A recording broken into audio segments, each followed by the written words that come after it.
Pembahasan kali ini adalah tentang kongruensi. Jadi di video sebelumnya saya sudah jelaskan tentang apa itu sebangun dan apa itu kongruen. Jadi gambarannya lagi adalah sebangun itu gambar bangun datarnya itu sebanding ukurannya. Jadi kalau kita punya persegi ukuran 2x2 dan satunya persegi juga ukurannya 4x4, nah kita bisa ngomong bahwa itu sebangun. Tapi kalau kongruen, itu dia sama persis. Jadi kalau kita punya segitiga sama sisi dengan sisi 3, yang satunya juga harus segitiga sama sisi dengan sisi 3. Jadi sama persis kongruensi itu. Jadi kalau misalkan kita ditanya, sama kayak seperti himpunan bagian. Jadi kalau misalkan ada satu orang, cowok, namanya Ben. Cowok ya, Ben ya. Nah, apakah Ben itu adalah cowok? Jawabannya adalah betul. Tapi kalau misalkan kita ngomong apakah cowok itu adalah Ben, jawabannya adalah salah. Kenapa gitu? Karena kalau misalkan seperti itu, berarti semua cowok namanya Ben dong. Kan nggak mungkin. Jadi kalau misalkan kita ditanyakan hubungan antara kesebangunan dan kongruensi, kongruensi itu adalah himpunan bagian daripada kesebangunan. Jadi kalau kita tulis kongruensi, ini itu adalah kesebangunan ya, berarti sebangun. Kalau kongruensi itu adalah sama dan sebangun. Jadi kongruensi itu adalah himpunan bagian daripada kesebangunan. Jadi kalau ditanyakan, apakah kongruen itu sebangun? Jawabannya adalah iya. Apakah sebangun itu adalah kongruen? Enggak. Sama kayak seperti Ben dan cowok tadi. Cowok kebalik.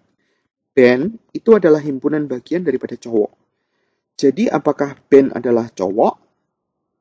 Apakah Ben adalah cowok? Benar. Apakah cowok adalah Ben? Enggak. Jadi kalau dari sini mau ke situ, itu enggak. Apakah kongruen itu adalah sebangun? Ya. Apakah sebangun itu adalah kongruen? Enggak. Jadi kita harus lihat, kongruen itu adalah bagian daripada sebangun. Jadi sebangun itu enggak cuma kongruen, ada yang lain. Nah, sekarang pada saat kita mau membuktikan kongruensi, ada 3 cara, 4, tergantung daripada sekolahnya. Pembuktian kongruen, ini ada tulisannya, kongruen adalah keadaan di bangun datar. Bangun datar berarti kita cerita tentang bangun datar ya. Segi 3, segi 4 kan ada banyak. Persegi panjang, belah ketupat, layang-layang, trapesium, dan seterusnya. Kita bicara tentang bangun datar. Jangan bayangin tentang dimensi 3, bangun ruang. Bayangin bangun datar. Lingkaran, dan seterusnya. Yang sama dan sebangun. Jadi kongruen itu harus sama dan sebangun. Cara pembuktian kongruen adalah yang pertama, kita harus membuktikan bahwa dia itu sisinya sama semua. Sisi disingkat, sisi. Kalau di sekolah internasional dia akan ngomong side. Pembuktian yang kedua adalah, jadi kalau yang pertama sisinya tiga-tiganya sama. Itu kongruen, pasti kongruen. Jadi mau bentuknya kayak gimana nih? 2, 3, 4. Ini saya gambar yang lain lagi. 2-nya di sini, 3-nya di sini, 4 sini. Ya ini sama ini pasti kongruen. Karena sisinya sama semua kan? Yang kedua, sisinya itu 2, sudutnya 1, tapi sudutnya harus diapit. Jadi sisi, sudut, sisi. Sisi nulisnya SI. Kalau di sekolah internasional, dia akan ngomong sisi itu side, sudut itu angle, atau pakai huruf gede boleh, sisi itu side. Pembuktian yang ketiga, sisinya ada 1. Jadi berurut ya, sisinya 3, terus kemudian sisinya 2, terus kemudian sisinya 1. Kalau yang sisinya 2, sudutnya itu harus diapit kedua sisi. Jadi kalau misalkan kita pakai sisi ini sama sisi ini, berarti kita harus pakai sudut itu, harus. Tapi kalau yang sisinya cuma 1 dan sudutnya 2, terserah. Pokoknya dia berurutan. Jadi sisi, sudut boleh. Atau sudut, sisi, sudut boleh. Maksudnya sisinya ini diapit oleh sudut yang ini sama ini, boleh. Atau sudut, sisi, boleh. Jadi urutannya kayak gimana boleh. Pembuktian yang keempat itu biasanya hanya diajarkan di sekolah internasional. Jadi dia akan ngomong namanya adalah RHS. Itu menurut istilah mereka yang sekolah di basis bahasa Inggris. RHS bukan rahasia ya. Jadi ini ada maksudnya. R itu adalah right. Right itu adalah sudut siku-siku. H itu namanya adalah hipotenus. Hipotenus itu adalah sisi miring. Right itu, jadi kalau misalkan ini pembuktian yang khusus untuk segitiga siku-siku. Right itu maksudnya ini. Hipotenus itu maksudnya adalah ini. S itu maksudnya adalah side. Terserah side yang mana. Side yang ini boleh, side yang satunya boleh. Jadi ini pembuktian khusus untuk segitiga yang siku-siku. Nggak bisa dipakai untuk segitiga yang lain. Contoh. Oke. Buktikan bahwa segitiga ACD. ACD itu berarti yang sebelah kiri. Sama segitiga BCD yang sebelah kanan. Nah sekarang kalau misalkan kita mau menuliskan daripada kongruensi, nggak boleh sembarangan. Jadi maksudnya kalau kita mau menuliskan yang benar, berarti kita harus ngikutin aturannya. Kita mau gimana nih? Pertama kita harus mikir dulu, yang mana yang kita kira-kira yang sama. Dalam hal ini dia udah kasih sisi ini sama sisi ini sama. Terus kemudian dia udah kasih sudut ini sama sudut ini sama. Ya berarti kita bisa memanfaatkan CD dong. Soalnya kan CD-nya ini adalah panjang untuk segitiga yang sebelah kiri dan panjang untuk segitiga yang sebelah kanan kan. Jadi maksudnya kalau kita gambar gini loh. Gambar sebagian, ini ada C, ini ada sudut, ini panjangnya 1, ini A, ini D, ini saya kasih garis 2, terus kemudian segitiga yang satunya kan kayak gini, kira-kira D, ini B, C, ini sudutnya sama, dia pakai sudutnya bulat, ya sudah pakai sudut bulat deh. Di sini 1, ini 2. Berarti kita mau merencanakan, membuktikan itu menggunakan yang kedua. Sisinya 2, sudutnya 1. Apakah benar sudutnya itu adalah sudut yang diapit kedua sisi? Benar. Nah, coba lihat nih. Ini sisi, terus kemudian sisi, terus kemudian di sini sudut, terus kemudian sudutnya ini adalah sudut yang diapit oleh sisi ini sama sisi ini. Berarti sudah benar. Nah, sekarang tinggal cara nulisnya. Cara nulisnya itu agak rewel. Jadi maksudnya kita harus ngikutin aturan itu karena itu cara penulisan yang benar. Ini adalah segitiga sebelah kiri, ini adalah segitiga sebelah kanan. Berarti kita harus menulis menurut aturan itu. Yang sebelah kiri ditulis sebelah kiri, sebelah kanan tulis sebelah kanan. Jadi kita tulis ini. Karena kita mau rencana untuk membuktikan menggunakan sisi sudut sisi, berarti kita harus nulis alasan yang pertama dulu, sisi dulu. Nggak boleh sudut dulu, sisi dulu. Kita mau tulisin CD boleh, kita mau tulisin AC dulu boleh. Saya mau tulisin AC dulu. AC sama dengan AC. Tulis alasannya kenapa? Karena diketahui. Ya memang dia kasih tahu di dalam soalnya kan, garisnya 1 kan tadi. Udah dikasih tahu kan di soal.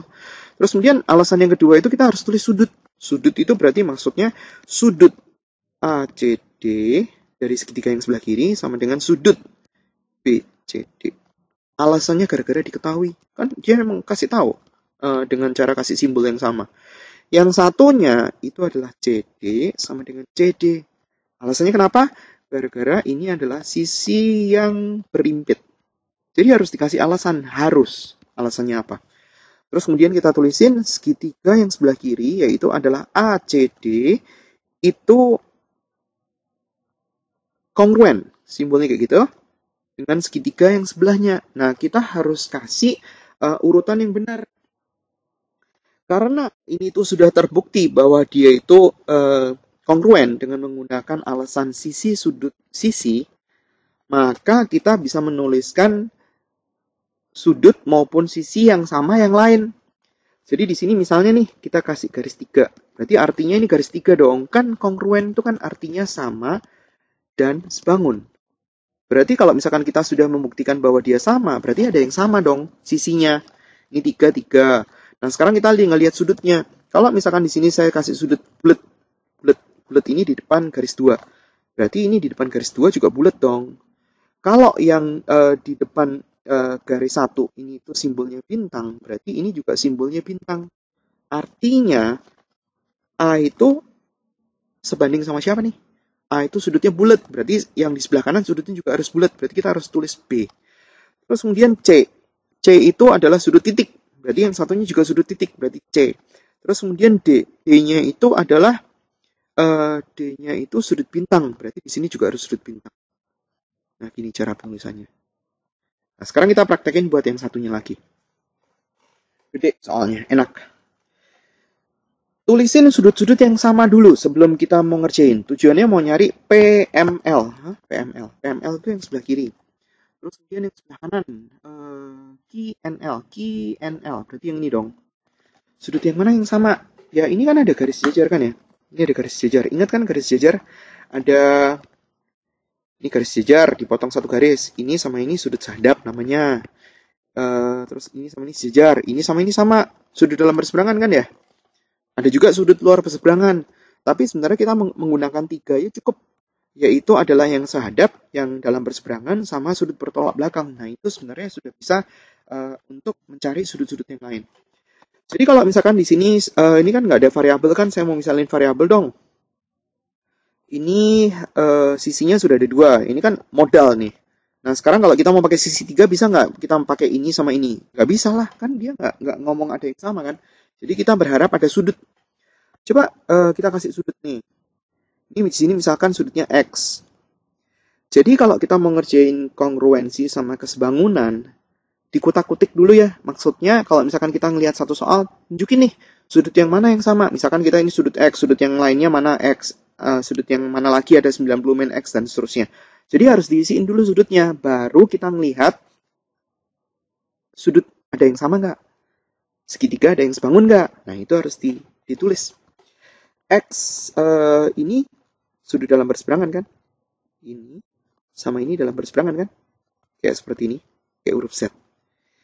Ini, kita lihat segitiganya ini. Ini kan sama panjang. Berarti ini X juga kan? Karena kan segitiga LMN kan segitiga sama kaki. Ini sudutnya X, berarti ini sudutnya juga X dong. Kan dia sudut dalam berseberangan juga. Berarti untuk segitiga ini sama segitiga ini, kita bisa membuktikan pakai sisi sudut sisi.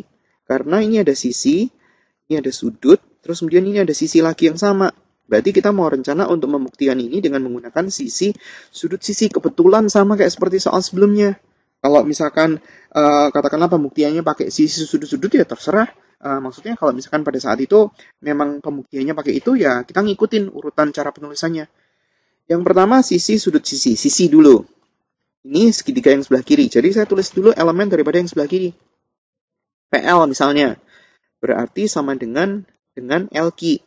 Dalam hal ini karena alasannya ditulis ya. Gara-gara diketahui. Terus kemudian yang kedua. Berarti kita harus tulisin sudut. Sudut itu berarti dalam hal ini adalah sudut L. Jadi kita harus tulis lengkap. Nggak boleh tulis sudut L doang ya. Sudut L. Nanti kalau misalkan kita tulisin sudut L kayak gitu. Sudut L yang dimaksud tuh yang mana? Yang ini atau yang ini malan? Yang ini. Kan kita nggak tahu. Jadi kita harus tulis lengkap. Sudut PLM itu dari komponen dari segitiga yang sebelah kiri. Sudut yang sebelah kanan itu adalah sudut QLN. Alasannya harus ditulis. Kita nggak bisa ngomong dia sama gara-gara kita tulis sama. Nggak bisa. Kita harus tulis. Ini tempatnya nggak cukup lagi. Nggak jadi deh. Nggak jadi di situ. Tulis di bawahnya ya. Seharusnya tulis di sampingnya. Tapi saya tulis di sini nih. Gede nih. Sudut QLN itu sama dengan sudut LNM. Karena dalam berseberangan. Singkat-singkat ya, berseber. Tuh. Terus kemudian langkah berikutnya kan dari sini kita cari tahu ini kan. Sudut LNM sama dengan sudut LMN. Karena segitiga sama kaki. Ya. Sudut LMN yang ini maksudnya sama ini saya mau tulis dalam berseberangan sama dengan sudut PLM karena dalam berseberangan. Jadi alasannya agak panjang. Ini semua ditulis di sampingnya ini. Ini sudah menulis untuk pembuktian sudut. Nah, sekarang yang ketiga, yang sisi lagi. Elemen daripada sebelah kiri kita punya LM. Elemen yang sebelah kanan kita punya LN. Nah, karena mereka bertiga itu sudah terbukti bahwa dia kongruen atas dasar alasan sisi sudut sisi, baru kita bisa tuliskan segitiga PLM. Nah, sekarang cari teman-temannya. Bagaimana cara mencari teman-temannya? Cara mencari teman-temannya itu adalah kita tulisin simbol dulu. Garis 1 udah, garis 2 udah. Kalau ini adalah garis 3, berarti ini garis 3 dong. Ya bukan, saya pakai pen warna berbeda aja ya, biar kelihatan. Sekarang yang merah. Ini sudutnya X. Berarti kalau misalkan di sini itu sudutnya Y di depan garis 1, berarti ini juga Y dong di depan garis 1. Kalau ini sudutnya itu adalah sudut Z di depan garis 2, berarti ini juga Z dong di depan garis 2. Jadi, P di segitiga PLM itu setara dengan P itu sudutnya Z. Berarti kita harus ngomong di sini tuh Q. L di segitiga yang kiri itu setara dengan L juga di segitiga yang kanan. Terus yang M itu sudutnya adalah Y, berarti yang di sebelah sono itu harusnya N. Coba lihat nih, ini. Oh, saya nulisnya nggak sama ya. Ini sekarang kongruen sama ini. Gitu cara nulisnya. Atas alasannya ditulis. Sisi, sudut, sisi. Gitu. Jadi pertama strateginya cari dulu sudut-sudut yang sama ada di mana, sisi-sisi yang sama ada di mana. Kalau nggak ada yang sama, ya jangan maksa lah. Yang kedua, kita tentuin strateginya. Mau strategi sisi itu biasanya jarang. Sisi sudut sisi atau sisi sudut-sudut. Sisi sudut-sudut urutannya bisa macam-macam ya. Itu, atau itu. Sisinya di sebelah duluan, sisinya di antara sudut, atau sisinya itu paling belakang. Bisa. Tapi kalau pembuktian yang kedua, sudutnya itu harus di antara dua sisi yang kita mau pakai. Harus. Nggak boleh nggak. RHS karena di sekolah nasional nggak diajarin, ya berarti jangan dipakai. Ya sebenarnya bisa sih. Maksudnya segitiga yang siku-siku kita buktiin dengan menggunakan pembuktian yang pertama sampai ketiga bisa. Jadi urutannya seperti tadi ya. Cari yang sama dulu, terus kemudian tentuin strategi mau pakai sisi sudut sisi atau sisi sudut-sudut. Terus kemudian langkah yang ketiga, nulis. Karena nulisnya juga panjang. Nulisnya itu kayak seperti ini. Maksudnya kita nulis ini, alasannya apa. Terus kemudian baru kita tulisin kesimpulan. 4 langkah ya. Cari yang sama yang mana. Yang kedua strategi. Yang ketiga nulis alasan. Yang keempat kesimpulan. Jadi itu cara penulisan kongruensi yang benar. Penjelasan daripada kongruensi sudah cukup. Terima kasih atas perhatiannya. Sampai jumpa di video pengajaran yang lain.